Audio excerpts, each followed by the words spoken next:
अच्छा, मैं बता रहा था यहाँ पर अब हम दोनों नर्वस सिस्टम्स को देखेंगे। अभी तक हम लोगों ने क्या पढ़ा है वो भी यहाँ से रिवाइज होता रहेगा। पहले हम लोगों ने जिक्र किया था कि दो किस्म के होते हैं सिस्टम, एक सेंट्रल नर्वस सिस्टम होता है और दूसरा कौन सा नर्वस सिस्टम होता है, पेरिफेरल नर्वस सिस्टम होता है। सेंट्रल नर्वस सिस्टम के कौन से दो मेन कंपोनेंट्स हैं? सेंट्रल नर्वस सिस्टम के एक कंपोनेंट है ब्रेन और दूसरा है स्पाइनल कॉर्ड। ब्रेन के बारे में हम लोगों ने कल पढ़ लिया था और आज जो है वो हमने स्पाइनल कॉर्ड के बारे में पढ़ लिया है। ठीक है। अच्छा, अब आ जाते हैं peripheral nervous system. Peripheral nervous system जो है इसके अंदर दो के, अब स्पाइनल कॉर्ड के अंदर या आपके ब्रेन और स्पाइनल कॉर्ड के अंदर दो किस्म की नर्व्स आती हैं। एक आती हैं क्रेनियल नर्व्स और दूसरी आती है स्पाइनल नर्व्स। क्रेनियल नर्व्स कहाँ पे होती हैं भला? हाँ, साथ कुछ कहना चाह रहे हो? कैलकुलेटर छोड़ो, कैलकुलेटर का क्या काम है भाई? साथ कुछ कहना चाह रहे हो? क्रेनियल नर्व्स कहाँ पे लोकेट करती हैं? हाँ, ब्रेन में। क्रेनियम कहते हैं ये जो आपके सर की हड्डियां हैं, इनको साथ छोड़ दो यार, अल्लाह का वास्ता है। नहीं होता ना मूड तो चले जाएगा रोड के, ताकि बाकियों का टाइम ना डिस्टर्ब हो। मैं ये कह रहा था प्लीज बहस नहीं करनी, बायो में कैलकुलेटर का कोई काम नहीं है। अच्छा, क्रेनियल नर्व्स कहाँ पे होती हैं? ब्रेन के अंदर होती हैं और उससे आगे जो है वो स्पाइनल नर्व्स जो है वो आपके स्पाइनल कॉर्ड या स्पाइनल हाँ स्पाइनल कॉर्ड के अंदर मौजूद होती हैं। ये जितनी भी नर्व्स हैं इनकी कितनी टाइप्स हैं? इनकी दो टाइप्स होती हैं। कौन सी टाइप्स हैं भला? एक होती है दो पाथवे जनरेट करती हैं, या टाइप्स भी दो ही होती हैं। दोनों जो है कौन से पाथवे जनरेट करती हैं? एक तो आपके करती हैं कौन सी, सेंसरी पाथवे, और दूसरा आ जाता है मोटर पाथवे। मोटर पाथवे कहाँ से आता है? मोटर पाथवे जो है वो सोमेटिक नर्वस सिस्टम में आ जाता है, यानी जो सारे आपके स्केलेटल मसल्स हैं उनको कंट्रोल कर रहा होता है। और दूसरा यूटोनोमिक नर्वस सिस्टम भी इसमें आ जाता है, जो कि स्मूथ मसल जो आपके कंट्रोल में नहीं है, वहाँ बाजी के पास बैठो, जो आपके कंट्रोल में नहीं है, जैसे हार्ट के मसल्स हो गए या इंटरनल ऑर्गन्स हैं उनके जो मसल्स हैं उनको यूटोनोमिक नर्वस सिस्टम कंट्रोल कर रहा होता है या देख रहा होता है। अब उससे आगे चलते हैं तो ये आपके और यूटोनोमिक नर्वस सिस्टम के अंदर बताया जा रहा है कि फिर दो सिस्टम्स होते हैं अलग से, जिनमें एक सिंपैथेटिक नर्वस सिस्टम है और दूसरा क्या है, पैरासिम्पैथेटिक नर्वस सिस्टम है। ये आपके पूरी डिवीजन हो गई किसकी, नर्वस सिस्टम की। एक नर्वस सिस्टम में कौन कौन से मजीद सब सिस्टम्स होते हैं, कौन कौन से पाथवेज होते हैं और कौन कौन से मसल्स किस किस्म के नर्वस सिस्टम उसको कंट्रोल कर रहा होता है। ठीक है, तो ये ओवरव्यू हो गया आपका किसका, पूरे नर्वस सिस्टम का। कल इंशाल्लाह हम इसका पेरिफेरल नर्वस सिस्टम भी, बल्कि अभी देख लेते हैं, 2 मिनट में हो जाएगा ये भी। पेरिफेरल नर्वस सिस्टम क्या होता है? पेरिफेरल नर्वस सिस्टम को PNS भी कहा जाता है और इसके अंदर नर्व्स और गैंग्लिया दोनों आते हैं। गैंग्लिया क्या चीज होती है? गैंग्लिया क्लस्टर होता है। गैंग्लिया क्या चीज होती है? क्लस्टर होता है, झमघट्टा होता है किसका, न्यूरॉन की सेल बॉडीज का, जो कि सीएनएस से बाहर मौजूद होते हैं। और नर्व्स जो है वो यहाँ से निकल रही होती हैं। नर्व अराइजो लीड टू ब्रेन, यहाँ से जो नर्व्स हैं वो ब्रेन की तरफ जा रही होती हैं या स्पाइनल कॉर्ड की तरफ जा रही होती हैं, इसलिए जो है वो इनको क्रेनियल या स्पाइनल नर्व्स कहा जाता है। ठीक है, जो नर्व्स कहाँ जाती हैं, ब्रेन की तरफ जाती हैं, उनको हम क्या कहेंगे, उनको हम क्रेनियल नर्व्स कहेंगे। सही है। और जो नर्व्स कहाँ जाएंगी, स्पाइनल कॉर्ड की तरफ जाएंगी, उनको हम स्पाइनल नर्व्स कहेंगे। तो इस तरीके से इनके नाम भी इसी तरह दिए गए हैं कि आप लोगों को समझ आ जाए या आप लोग उसको आइडेंटिफाई कर सकें कि किस किस्म की नर्व्स हैं। ह्यूमंस में टोटल कितनी नर्व्स क्रेनियल नर्व्स होती हैं जो ब्रेन की तरफ जाती हैं? वो टोटल 12 क्रेनियल नर्व्स हैं जिनकी अभी हमने जिक्र किया था।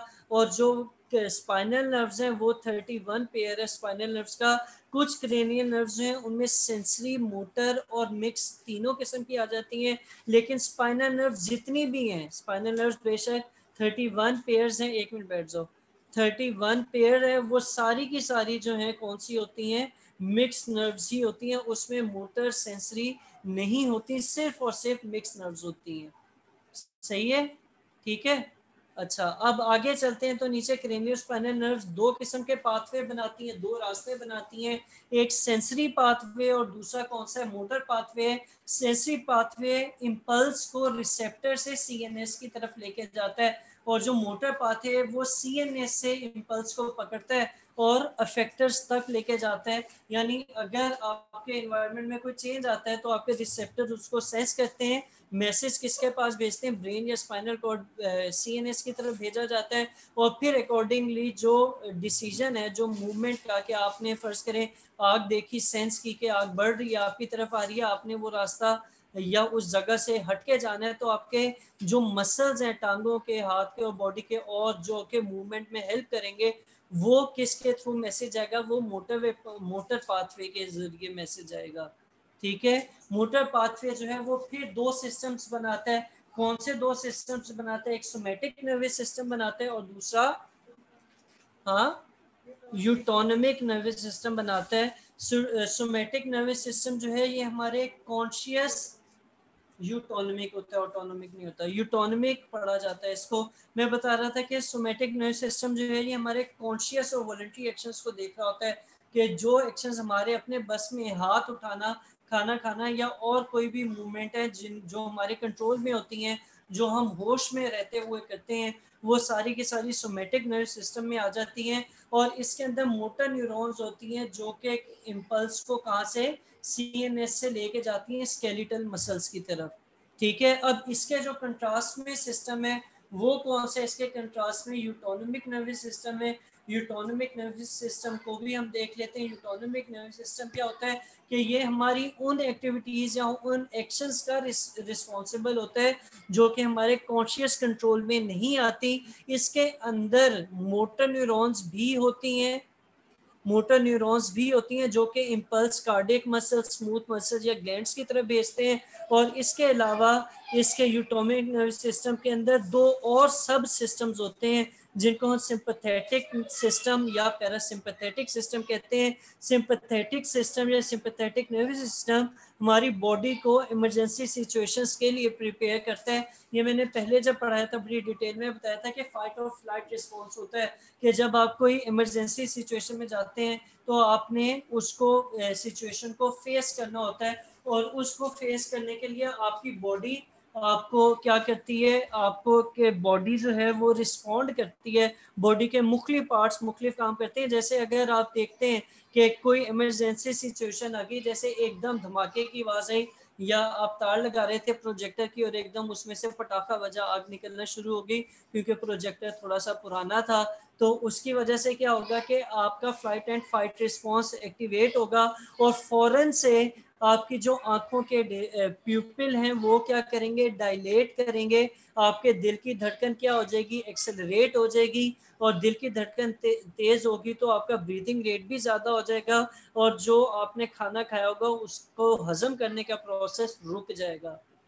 ठीक है, इसीलिए कुछ लोगों को फौरन वॉमिटिंग वगैरह भी शुरू हो जाती है और इस तरह के रिस्पॉन्सेज भी होते हैं। और जब वो सिचुएशन थोड़ी पुरसकून होती है, जैसे ही वो स्ट्रेस की सिचुएशन ठीक होती है तो फौरन दूसरा सिस्टम एक्टिवेट होता है जिसको हम क्या कहते हैं, पैरासिम्पैथेटिक सिस्टम कहते हैं। पैरासिम्पैथेटिक सिस्टम जो काम पहले सिंपैथेटिक ने एकदम सिचुएशन को डील करने के लिए आपका ब्लड प्रेशर या आपकी ब्रीदिंग रेट वगैरह इंक्रीज किया था, आपके पीपल को डायलेट किया था, तो उन सब चीज़ों को वापस नॉर्मल करता है कौन, पैरासिम्पैथेटिक सिस्टम। इसकी वजह से आपके जो फंक्शंस है बॉडी के वो नॉर्मल होते हैं। सबसे पहले तो जो डायलेट पीपल हुए थे वो क्या हो जाएंगे, वो कॉन्ट्रैक्ट करेंगे, डाइजेशन जो पहले रुक गई थी वो प्रमोट होगी और जो हार्ट रेट तेज हुआ था वो स्लो हो जाएगा और हार्ट रेट के साथ साथ ब्रीदिंग रेट भी स्लो डाउन हो जाएगा। तो ये दोनों मिलके सिंपैथेटिक सिस्टम और पैरासिम्पैथेटिक सिस्टम आप लोगों को हेल्प करते हैं कि आपने फाइट और फ्लाइट रिस्पॉन्स किस तरीके से आपका मैनेज हो रहा है या आपकी बॉडी जनरेट कर रही है। ठीक है, ठीक है। लास्ट आ जाता है रिफ्लेक्स एक्शन। रिफ्लेक्स एक्शन हम अभी नहीं पढ़ रहे, फिर पढ़ेंगे इंशाल्लाह। और इसमें कोई ख़ास डिटेल नहीं है, सिंपल रिफ्लेक्स आर्क है जो कि आपने 8 में भी पढ़ी हुई है। अभी जो पढ़ा है इसमें कोई मसला है तो मुझे बताएं। नहीं है, अल्लाह करे ना